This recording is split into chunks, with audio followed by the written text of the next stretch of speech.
இயேசுவில் எனக்கு பிரியமான சகோதர சகோதரிகளே, இன்று தவக்காலத்தின் 2ஆம் வாரம் புதன்கிழமையில் நாம் இருக்கின்றோம். இந்த நாள் உங்களுக்கு இனி நாளாக அமைய வாழ்த்துகிறேன், ஜெபிக்கின்றேன். இன்றைய இறைவார்த்தை சிந்தனைகளுக்கு நாம் கவனமுடன் செவி கொடுப்போம். இறைவாக்கினர் எரேமியா நூலிலிருந்து வாசகம். அதிகாரம் 18. இறை வார்த்தைகள் 18 20 முடிய. யூதா நாட்டினரும் எருசலேம் வாழ் மக்களும் வாருங்கள், எரேமியாவுக்கு எதிராக சூழ்ச்சி செய்வோம். குருக்களிடமிருந்து சட்டமும் ஞானிகளிடமிருந்து அறிவுரையையும் இறை வாக்கினர்களிடமிருந்து இறை வாக்கும் எடுபடாது. எனவே அவர் மீது குற்றம் சாட்டுவோம், அவர் சொல்வதை கேட்க வேண்டாம் என்றனர். ஆண்டவரே, என்னை கவனியும், என் எதிரிகள் சொல்வதை கேளும். நன்மைக்கு கைமாறு தீமையா? என் உயிரை போக்க குழி பறித்திருக்கின்றார்கள். அவர்கள் மேல் உமக்கிருந்த சினத்தை போக்குவதற்காக அவர்களை குறித்து நல்லதை எடுத்து சொல்வதற்கு நான் முன் வந்து நின்றதை நினைவு கூரும். ஆண்டவரின் அருள்வாக்கு. இறைவனுக்கு நன்றி. திருப்பாடல் 1. பல்லவி. ஆண்டவர் மீது நம்பிக்கை கொண்டவரே பேறு பெற்றவர்.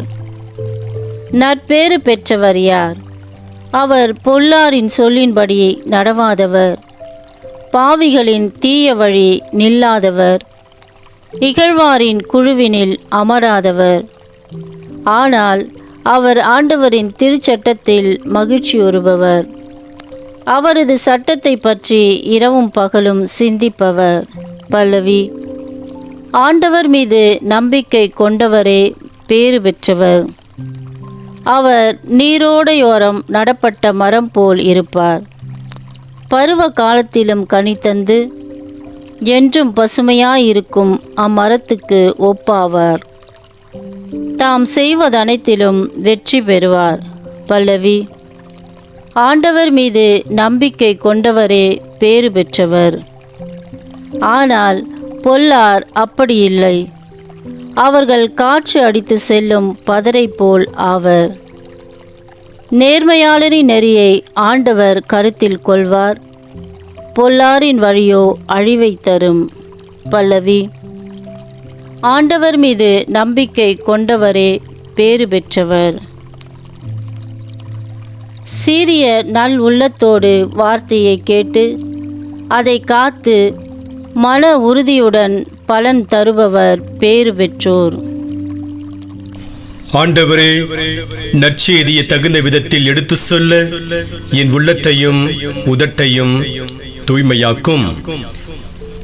ஆண்டவர் எங்களோடு இருப்பாராக, உம் ஆன்மாவோடும் இருப்பாராக. தூய மத்தேயு எழுதிய பரிசுத்த நற்செய்தியிலிருந்து வாசகம். ஆண்டவரே, மாட்சி உமக்கே. மத்தேயு நற்செய்தி அதிகாரம் 20 இறை வார்த்தைகள் 17 28 முடிய. அக்காலத்தில் இயேசு எருசலேமை நோக்கி செல்லும் வழியில் 12 சீடரையும் தனியே அழைத்து, இப்பொழுது நாம் எருசலேமுக்கு செல்கிறோம்.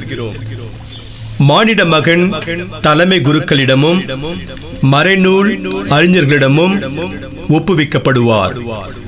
அவர்கள் அவருக்கு மரண தண்டனை விதிப்பார்கள். அவர்கள் அவரை ஏளனம் செய்து சாட்டையால் அடித்து சிலுவையில் அறையும்படி பிற இனத்தவரிடம் ஒப்புவிப்பார்கள். ஆனால் அவர் 3ஆம் நாள் உயிருடன் எழுப்பப்படுவார் என்று அவர்களிடம் கூறினார். பின்பு செபதேயுவின் மனைவி தம் மக்களோடு ஒரு வேண்டுகோள் விடுக்குமாறு இயேசுவிடம் வந்து பணிந்து நின்றார். உமக்கு என்ன வேண்டும் என்று இயேசு அவரிடம் கேட்டார். அவர், நீர் ஆட்சி புரியும் போது என் மக்களாகிய இவர்கள் இருவருள் ஒருவன் உமது அரியணையில் வலப்புறமும் இன்னொருவன் இடப்புறமும் அமர செய்யும் என்று வேண்டினார். அதற்கு இயேசு, நீங்கள் என்ன கேட்கிறீர்கள் என உங்களுக்கு தெரியவில்லை. நான் குடிக்கப் போகும் துன்பக் கிண்ணத்தில் உங்களால் குடிக்க இயலுமா என்று கேட்டார். அவர்கள், எங்களால் இயலும் என்றார்கள். அவர் அவர்களை நோக்கி, ஆம், என் கிண்ணத்தில் நீங்கள் குடிப்பீர்கள். ஆனால் என் வலப்புறத்திலும் இடப்புறத்திலும் அமரும்படி அருளுவதோ எனது செயல் அல்ல, மாறாக அவ்விடங்களை என் தந்தை யாருக்கு ஏற்பாடு செய்திருக்கிறாரோ அவர்களுக்கே அவை அருளப்படும் என்றார். இதை கேட்டுக்கொண்டிருந்த 10 பேரும் அச்சகோதரர் இருவர் மீதும் கோபம் கொண்டனர். இயேசு அவர்களை வரவழைத்து, பிற இனத்தவரின் தலைவர்கள் மக்களை அடக்கி ஆளுகிறார்கள். உயர்குடி மக்கள் அவர்கள் மீது தங்கள் அதிகாரத்தை காட்டுகிறார்கள். இதை நீங்கள் அறிவீர்கள். உங்களிடையே அப்படி இருக்கக்கூடாது. உங்களுள் பெரியவராக இருக்க விரும்புகிறவர் உங்கள் தொண்டராய் இருக்கட்டும். உங்களுள் முதன்மையானவராக இருக்க விரும்புகிறவர் உங்களுக்கு பணியாளராக இருக்கட்டும். இவ்வாறே மானிட மகனும் தொண்டு ஏற்பதற்கு அல்ல, தொண்டு ஆற்றுவதற்கும் பலருடைய மீட்புக்கு ஈடாக தம் உயிரை கொடுப்பதற்கும் வந்தார் என்று கூறினார்.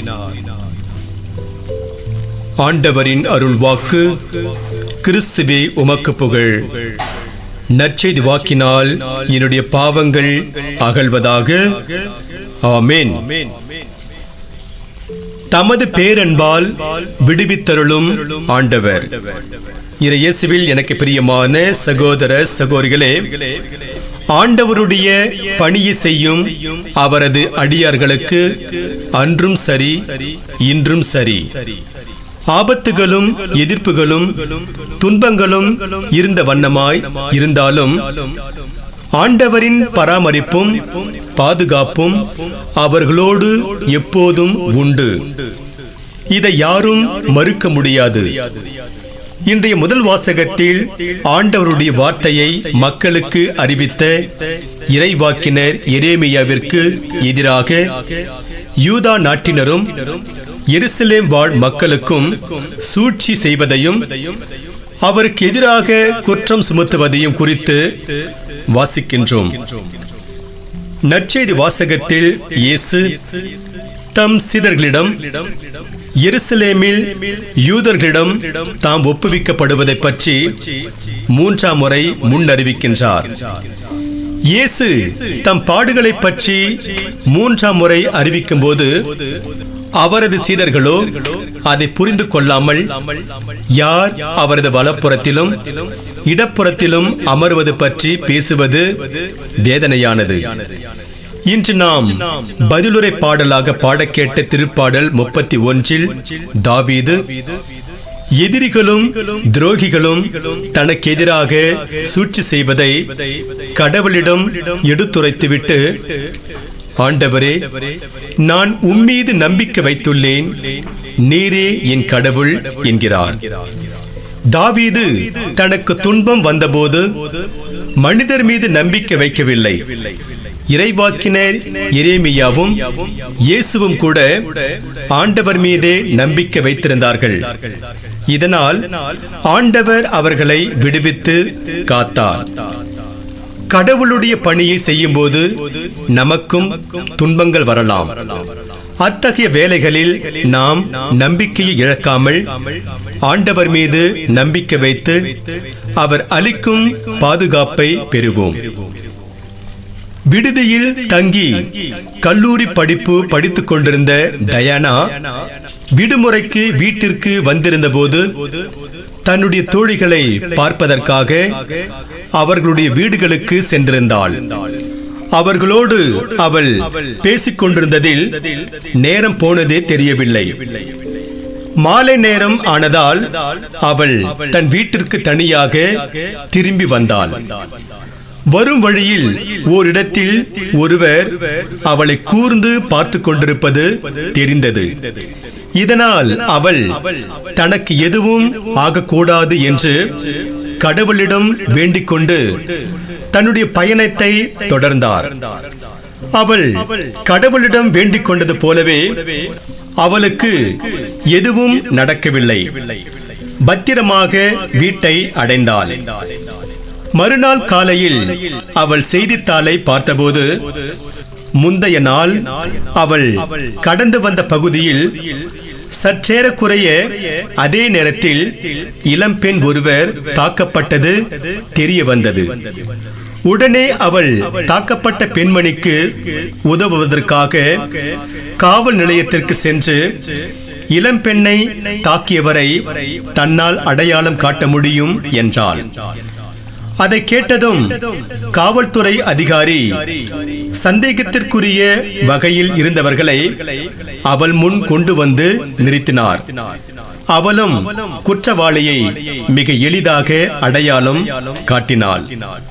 பிறகு அவள் அந்த குற்றவாளியிடம், என்னை தாக்காமல் எனக்கு பின் வந்த இளம்பெண்ணை ஏன் தாக்கினாய் என்று கேட்டதற்கு அவன், வானதூதர்கள் உன்னை சூழ்ந்து கொண்டு வந்தார்கள், அதனால்தான் உன்னை எதுவும் செய்ய முடியவில்லை என்றான். அப்போதுதான் அவள் கடவுளிடம் தன்னை பாதுகாக்க வேண்டும் என்று வேண்டியது நினைவுக்கு வந்தது. இயேசுவில் எனக்கு பிரியமான சகோதர சகோதரிகளே, கடவுள் தன் மீது நம்பிக்கை கொள்வோரை எல்லா ஆபத்துகளிலிருந்தும் விடுவிக்கின்றார்.